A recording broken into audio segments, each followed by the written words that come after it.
আসসালামু আলাইকুম। সুপ্রিয় দর্শক মণ্ডলী, ভয় দেখিয়ে সংখ্যালঘুদের জমি কিনে নেন বেনজির। এটা আজকের প্রথম আলো পত্রিকার প্রধান শিরোনাম। আজকে যখন আমি কথা বলছি তখন শনিবার 18 জ্যৈষ্ঠ, পহেলা জুন 2024। প্রধান শিরোনাম, ভয় দেখিয়ে সংখ্যালঘুদের জমি কিনে নেন বেনজির।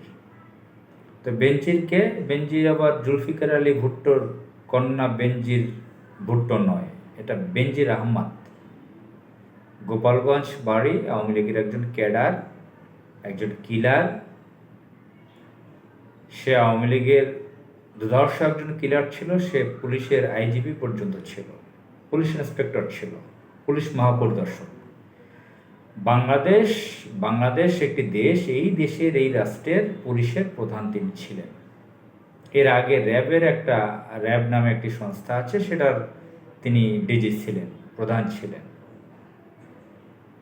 তো তার সম্পর্কে আপনারা জানেন যে সে ছিল একদম দুর্ধর্ষ কিলার। 2013 সালের 5 মে মতিঝিলের শাপলা চত্বরে সে বড় ধরনের গণহত্যা চালিয়েছে এবং গত 15 বছরে এই অবৈধ সরকারের প্রধানের নির্দেশে বড় বড় গণহত্যা চালিয়েছে, মানুষকে গুম করেছে, হত্যা করেছে, যখন তখন মানুষকে আহত করেছে, পঙ্গু করেছে, লক্ষ লক্ষ মানুষকে আসামি বানিয়েছে ভুয়া মামলা দিয়ে। এগুলো করে এই সরকারকে টিকিয়ে রেখেছে।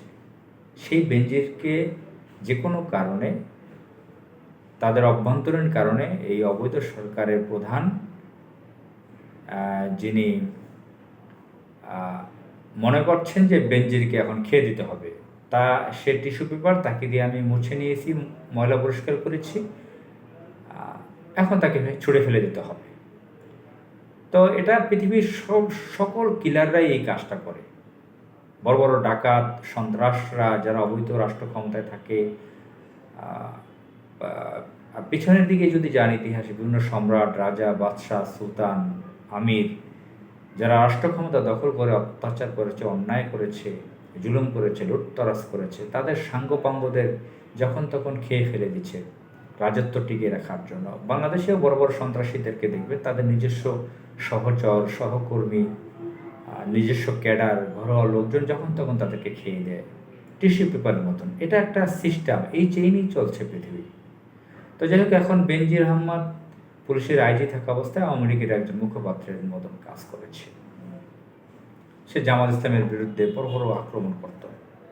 আজকে সেই বাম ঘরানার প্রো ইন্ডিয়ান মিডিয়াগুলোতে সেই বেনজিরকে নিয়ে নিউজ, যে বেনজিরকে তোষামোদী করতো সাংবাদিকরা, বেনজিরকে সমীহ করে রিপোর্ট করতো সাংবাদিকরা। আজকে এই সাংবাদিকরা এত সাহস কোথায় পেল?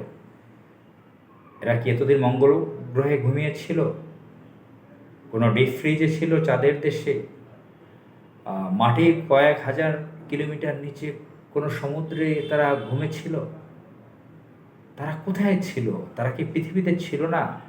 এই সাংবাদিকরা আসলো থেকে? চাটুকারি, মোসাহিবি, ফ্লাটারগিরি, এগুলো তো তাদের অভ্যাস। বাংলাদেশের সাংবাদিক যাদেরকে দেখেন, আমি এদেরকে মজা করে ব্যঙ্গ ভাষায় বলি চাংবাদিক। এই চাংবাদিকরা এত সাহস পেলেন কোথায়? আর সাহসটা কোথায় পেয়েছে আমরা এটা দেখে আসছি। যখনই এই অবৈধ সরকার মনে করছে যে আমি এর বিরুদ্ধে অ্যাকশনে যাব, আমার একে খেয়ে ফেলা দরকার, একে ব্যবহার করছে, এখন ফেলে দেওয়া দরকার, তখন তাদের পরামর্শে, সরকারি সংস্থার পরামর্শে বিভিন্ন মিডিয়া নিউজ করে তাদের বিরুদ্ধে।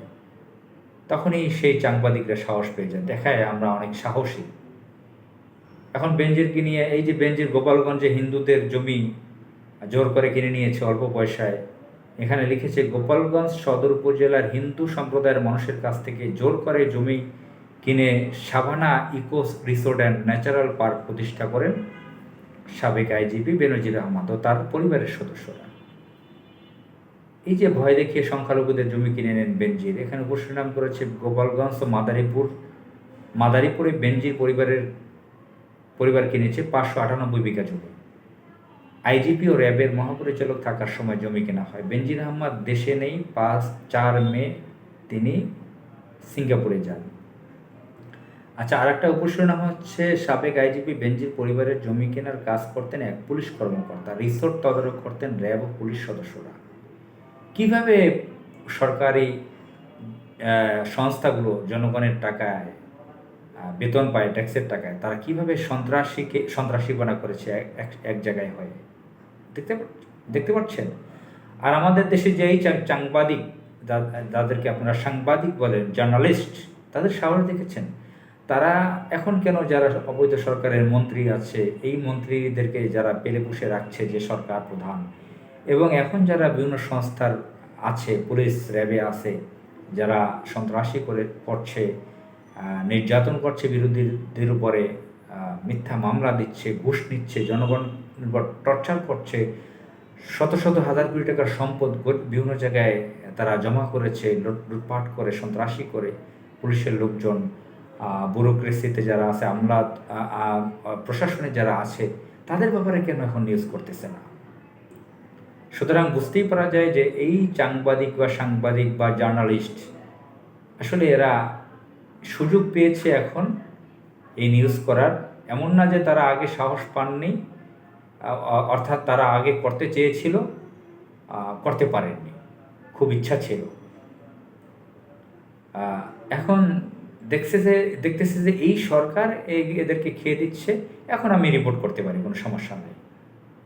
কিন্তু স্ব-ইচ্ছায় কোনো সময় কোনো ঝুঁকি নিয়েছে তারা?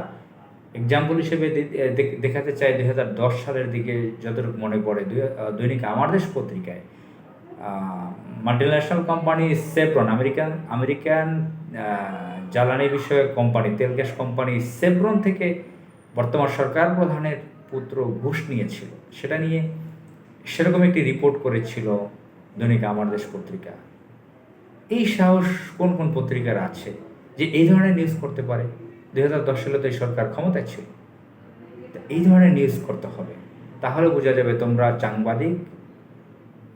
সাংবাদিক না, তোমরা সাংবাদিক, অরিজিনাল তোমরা সাংবাদিক এবং জার্নালিস্ট। আসসালামু আলাইকুম।